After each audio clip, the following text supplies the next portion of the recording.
먼저 김종욱 더한이 리더십 원장님부터 듣도록 하겠습니다. 예, 여러분 반갑습니다. 우리가 기후 변화로 인해서 별의별 돌출 사건들이 나오는 거 아시죠? 자, 여러분들 북극의 기온이 대개 평균 얼마라고 생각하십니까? 마이너스 32도로 되어 있습니다. 그런데 플러스 2도까지 올라갔어요. 그럼 이변 중에 이변 아닙니까?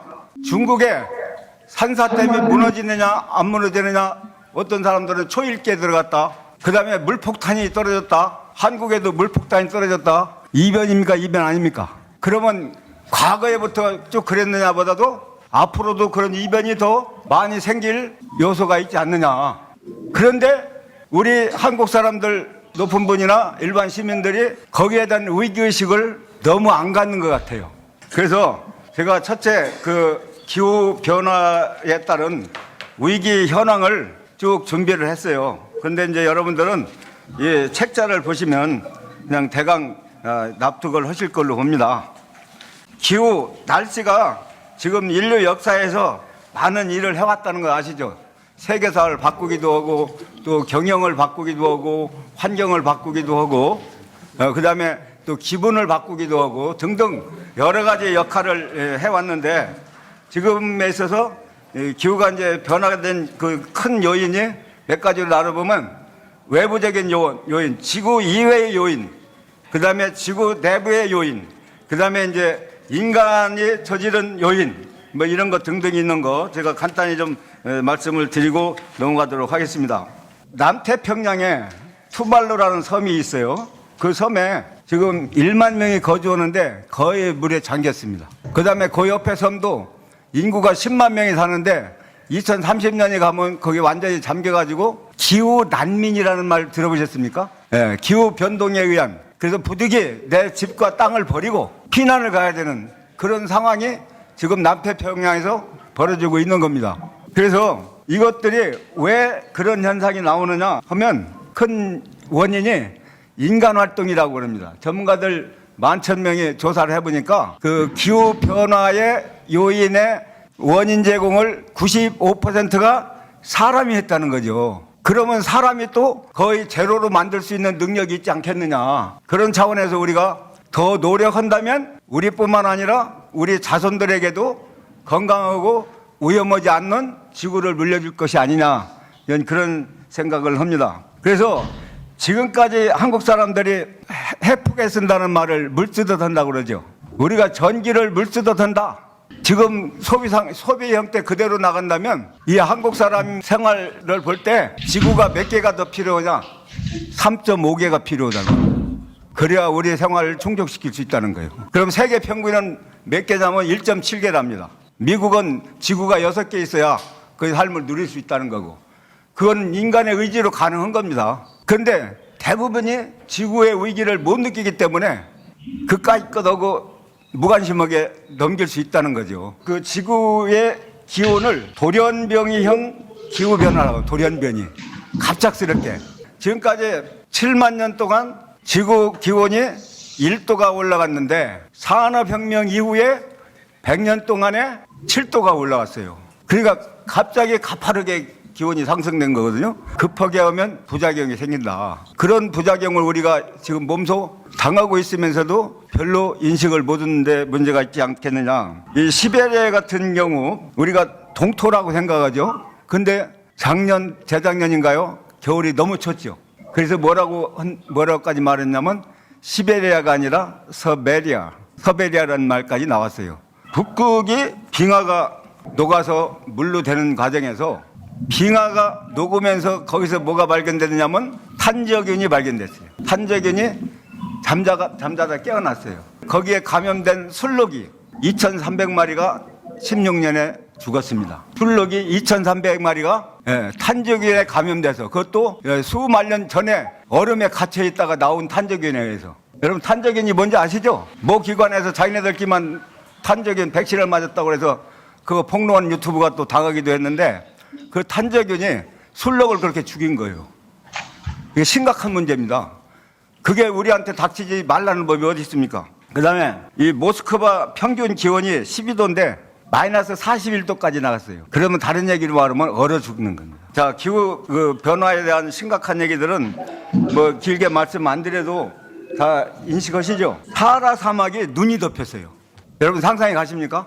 그 뜨거운 사하라 사막이. 그 다음에 앞으로 2100년까지 해수면이 65cm 내지는 3m 올라간다는 거예요. 그러면 세계 대도시들이 물에 잠깁니다. 여러분, 대도시가 어떤 그 지정학적 요건을 갖추고 있는지 아시죠? 강가입니다. 큰 강가.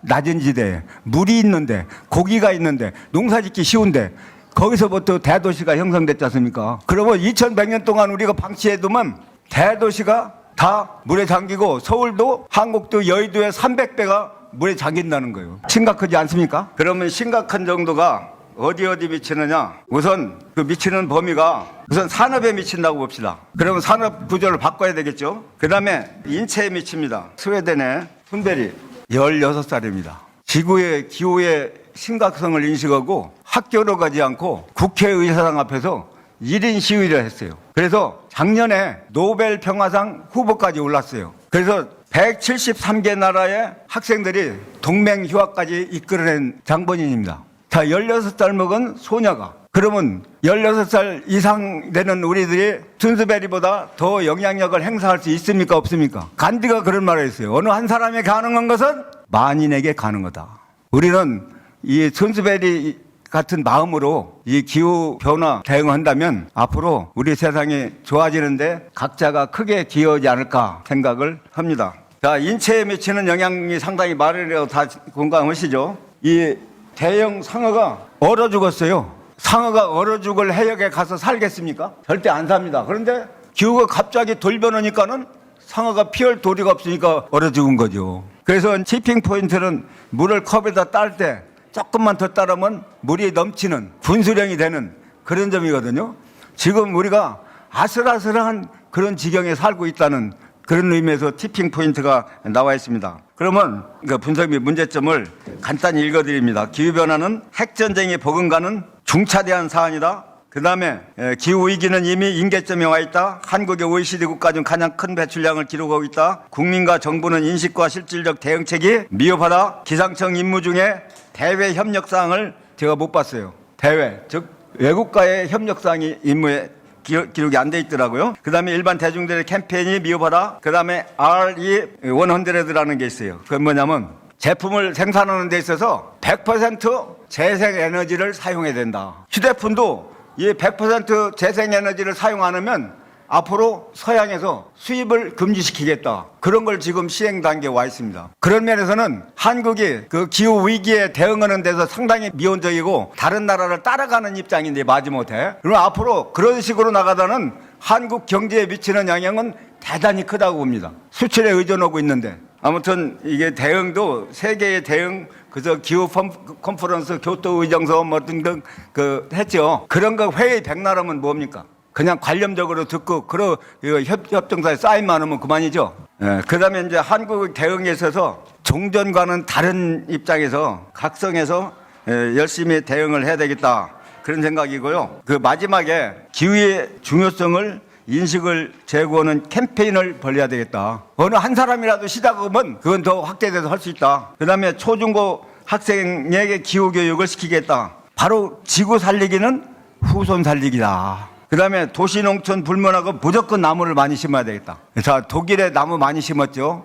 그 다음에 대구라는 데가 있죠. 분지라서 한국에서 제일 더운 데죠. 근데 대구에서 나무를 집중적으로 많이 심는 운동을 했어요. 그래서 대구의 평균 기온이 내려간 걸 우리는 알고 있습니다. 그 다음에 이제 전기 수소차 생산 및 정부 보조 확대, 지열발전소, 풍력발전소, 조수발전소, 그 다음에 석탄발전소 신규 건설은 반드시 중단시켜야 되겠다. CO2를 제일 많이 발생하니까. 그런데 원자력 발전소는 더 많이 지어야 되겠다는 겁니다. 왜냐하면 클린 에너지죠. 그리고 클린 에너지의 경제 그런 것도 좋지만 우리나라가 원자력 산업이 세계 최고라는 걸 다 알고 계시죠. 그러면 탈원전하게 되면 최고의 기술자들이 다른 나라로 스카웃돼서 가요. 돈 더 줄게. 다 갈 거요. 우리가 불편한 나라도 그 나라의 원자력 기술을 우리보다 훨씬 앞서게 하는 그런 풍선 효과가 있겠어요, 없겠어요? 그 우리가 생각하는 거고 달라요. 원자력은 원자력 발전소는 이것은 단위가 큽니다. 수백억 뭐 이 정도 단위가 큰 거 똥똥 따와야 되는데 그걸 탈원전 시켜보십시오. 그게 자손들에게 이익되겠습니까? 그리고 원자력의 해로운 점, 불안한 점이 있죠. 불안한 점은 앞으로 10년, 20년 가면 그런 것도 다 깨끗이 해소할 만한 기술을 우리는 가지고 있고 또 개발되리라고 저는 확신합니다. 그 공감하시는 박수 좀 부탁드립니다. 육식을 고기 좋아하는데요. 고기 자 1kg에 옥수수가 16kg 들어갑니다. 그러면 옥수수를 그냥 키웁니까? 나무를 자르고 거기다 옥수수 밭을 만들면 나무는 뭡니까? 공기를 정화하는 허파 역할을 하는 숲이 우리가 고기 먹기 위해서 엄청나게 훼손되는 거거든요. 그 다음에 승용차 덜 타기 누가 안 타려고 그래요. 그러나 주차비를 세게 하면 주차비 아까워서라도 차를 안 끌고 대중교통을 타지 않겠느냐. 그 다음에 사람 모으는 이벤트, 이것은 우리 이정훈 대표께서 더 구체적으로 더 생생한 말씀을 해 주실 겁니다. 그 다음에 여러분 루프 지붕이죠. 지붕에다 나무를 심는 거예요. 네, 실제로 외국에서 그런 걸 여기도 사진도 넣는데 그러면 일석이조 효과가 있습니다. 난방도 되고 냉방도 되고 그 다음에 운치도 좋고 공기도 정화되고 그 다음에 탄소세 신설입니다. 제가 77년에 그 공해 방지 그 논문을 쓸 때 핵심은 그겁니다. 공해는 문화나 문명의 역기능이다. 그 혜택을 받는 사람이 당연히 공해 방지에 대한 비용을 부담해야 된다. 일반적으로 공장이 부담하는 걸로 생각할 수 있어요. 공장도 당연히 책임이 있지만 그 문화 문명의 혜택을 입는 사람이 입는 만큼 정도만큼 세금을 내야 된다. 그래서 탄소세.